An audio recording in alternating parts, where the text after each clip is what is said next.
So we had seen about a quick introduction with clustering. So now we'll see k-means clustering. Okay, so k-mean clustering is an unsupervised learning algorithm that is used to solve clustering problems in machine learning, or even you can consider data science also.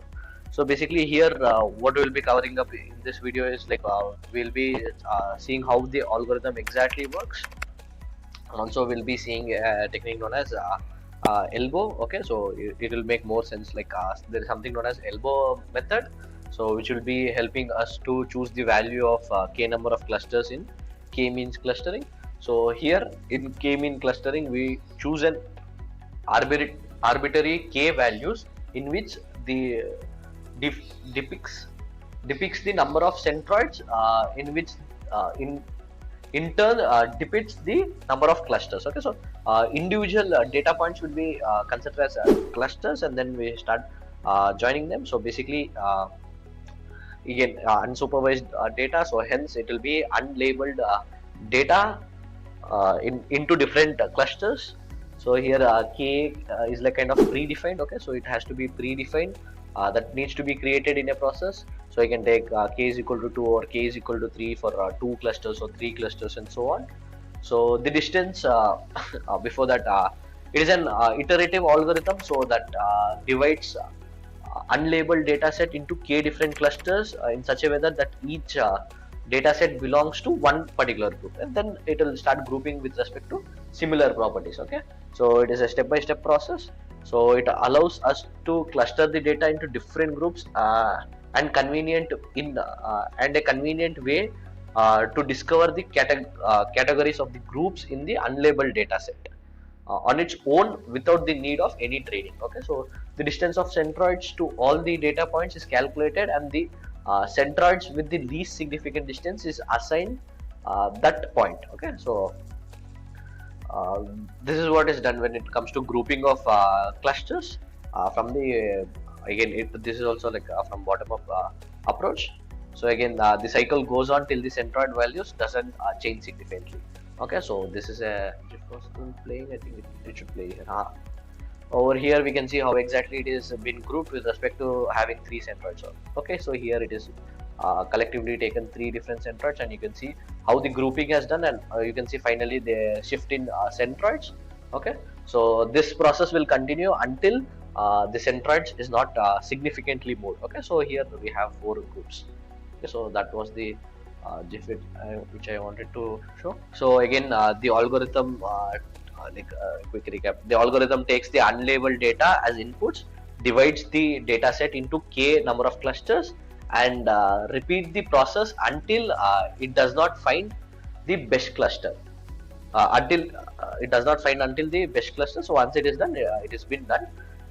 Means once it finds the best number of clusters, so then the process will stop. So again, we need to predefine how many clusters is required. So the value of the value of k should be predetermined in this algorithm. Okay. So again, the k-means clustering algorithm mainly performs 2 tasks. So it first determines the best value for k center points or centroids by an iterative process, and the second task is assigning each data point to its closest k center, those data points which are near to the particular k center, and creates a cluster. Okay, so that is the same thing which we had seen in the GIF.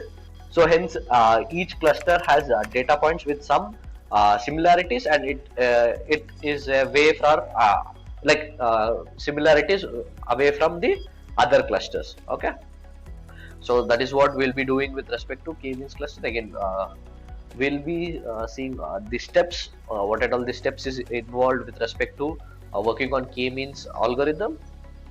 So basically here we have a 7-step process. So the first step is selecting the number of k to decide the number of clusters. Okay, so that is the first step. So randomly you can choose 3 or 4, which is the best fit for the whatever is the data set which you want to use. And next is the step 2. So basically step 2 selects random k points or centroids. Okay, so it can be other from the input data set, so it need not to be the same number of k. Okay, so this selects randomly. Okay, So then it is by slowly it will increase. So in the GIF also, it started by selecting 3 points as centroid, 3 points. Then it was enlarged with respect to 4. Okay, so that's how it will be working. And the third step is assign each data point to their closest centroid. Okay, which will be in the form of predefined K clusters. So again, we had seen in the GIF, right? So that is the way how it will be assigning each data point to their closest center, and then like which will form the predefined K clusters. Okay, so finally, ultimately that will be formed, and again calculate the variance and place of the new centroid for each cluster. So the centroid will be varying, right, to the middle, so that all the distance of the data points in that particular cluster is minimum towards that centroid compared to other centroids. So that's why the calculation of variance is required, and place a new centroid for each cluster, and then repeat again. We'll be repeating the third step, which means like reassigning each data point to the nearest closest center. So again, this is like kind of repetition step where you will be getting it getting the newer points, and then again shift your centroid, again get new points and add them and shift the centroid. So it repeats until each cluster gets a proper centroid, and if any reassignment occurs, so then we will go back to step 4, else we'll just go to finish. Okay, so after this fifth step, getting the exact number of with respect to data points, if any reassignment occurs, so basically new data set, or maybe you are assigning different types of no, I mean maybe you are reassigning some data values for that situation. It goes to step 4. It will calculate again. It repeats. Else it will go to finish. So that means basically this step 7, the model is ready. So you can directly deploy onto your machine learning algorithm. So that is how about a K means algorithm will work. So a quick introduction with respect to what it does, and also the last thing what we will be deciding is like how to find the optimum value for K in K means. Okay, so it has to be predefined, right? So how exactly we'll be doing this? So for this we have something known as elbow method. Okay, so the we'll use something known as elbow graph. The graph plots the value of K against the amount of distortion in the data points. So the points after which the graph fluctuates is the elbow point. Okay, so over there we'll be deciding with respect to the number of clusters we'll be selecting. So basically, the performance of the clay cluster algorithm depends highly on the efficient cluster that it forms. Okay, so if efficiently it is like 3 clusters, rather if you give 5 clusters, again the performance will be affected. So by choosing the optimum number of clusters is a very big task. So very first task and the big task. So there are different ways to find the optimal clusters, but here we are concentrating only on this elbow method. So basically, in this elbow method, the first it is one of the most popular again to find the optimum number of this one. So this method uses WCSS value. So basically, okay, we'll see example. Before that, within cluster sum of squares. Okay, so basically this defines the total variation within a cluster. Okay, so it uses something known as within cluster sum of square. So if you find the formula, you will understand.